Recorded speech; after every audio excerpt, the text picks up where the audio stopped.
everyone, welcome back to my channel, and today we're going to be reading Mr. Messy.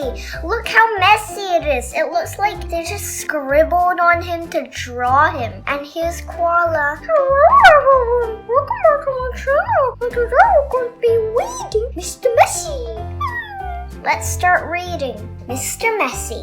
It's all pink. Mr. Messy.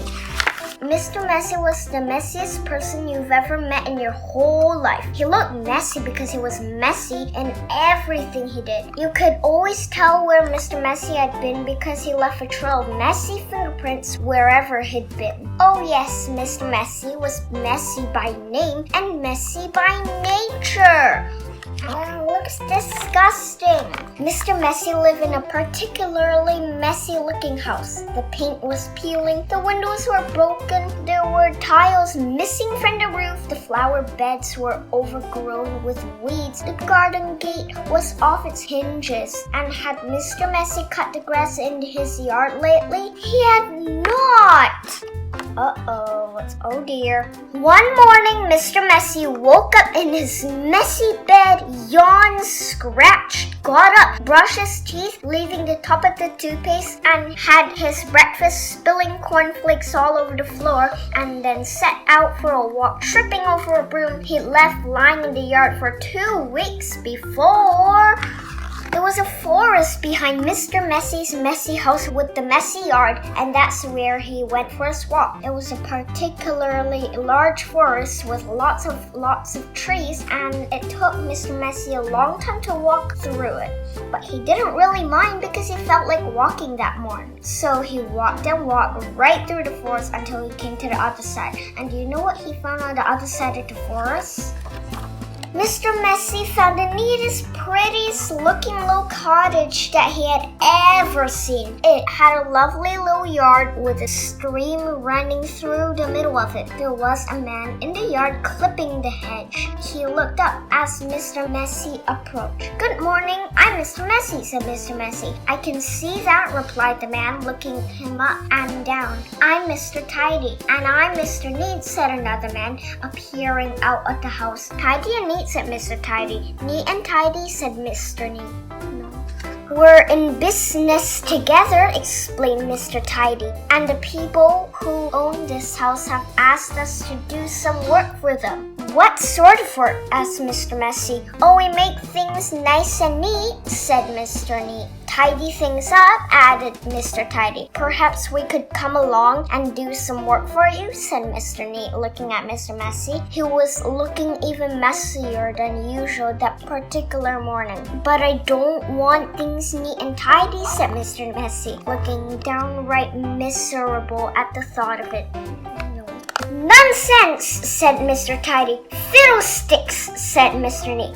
"But," said Mr. Messy. "Come along," said Mr. Neat. "Off we go," said Mr. Tidy. But, said Mr. Messy. "But nothing," said Mr. Neat. And bundling him into their van, which was parked behind the house, off they went to Mr. Messy's house on the other side of the forest. Neat and tidy.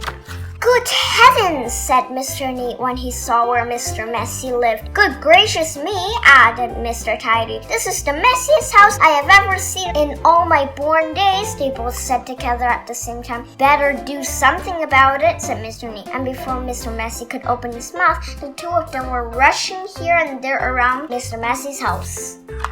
Mr. Neat hoed and mowed and pruned and snipped and clipped and cleared and dug and made the yard look neater than it had ever looked before. Mr. Tidy cleaned and primed and rubbed and painted and mended and made the outside of Mr. Messy's house look tidier than it had ever looked before. Then they both went inside the house. "Good heavens," said Mr. Neat for the second time that morning. "Good gracious me," said Mr. Tidy for the second time that morning. And then they set about cleaning the house from top to bottom. They brushed and swept and polished and scrubbed and made the inside of the house look neater and tidier than it had ever looked before. "There we are," said Mr. Tidy. "All finished," said Mr. Neat. "Tidy and Neat," said Mr. Tidy. "Neat and tidy," said said Mr. Neat. Mr. Messy just didn't know what to say. Then they both looked at Mr. Messy. Are you thinking what I'm thinking? Mr. Neat said to Mr. Tidy. Precisely, replied Mr. Tidy. What we're both thinking, they said together to Mr. Messy, is that you look too much messy to live in a neat and tidy house like this. But, said Mr. Messy. But whatever Mr. Messy said was no use, and Mr. Neat and Mr. Tidy whisked him off to the bathroom upstairs. It had been the messiest room in the house, but now, of course, it was neat as a new pin. Then Mr. Neat got hold of one of Mr. Messy's arms, and Mr. Tidy got hold of the other arm, and they picked him up and put him right into the bath. Mr. Messy wasn't used to having baths. Mr. Neat and Mr. Tidy washed and brushed and cleaned and scrubbed and combed Mr. Messy until he didn't look like Mr. Messy at all. Look how funny it is. In fact, he looked like the opposite of messy. He looked at himself in the mirror. Do you know what I'm going to have to do now? He asked in a rather fierce voice. Mr. Neat and Mr. Tidy looked worried. What are you going to have to do? They asked Mr. Messy. I'm going to have to change my name, said Mr. Messy. And then he chuckled. And then Mr. Neat and Mr. Tidy chuckled. And then Mr. Messy laughed. And then Mr. Neat and Mr. Tidy laughed. And then they all laughed together and became the best of friends. And that really is the end of the story, except to say if that you're a messy sort of person, you might have a visit from two people.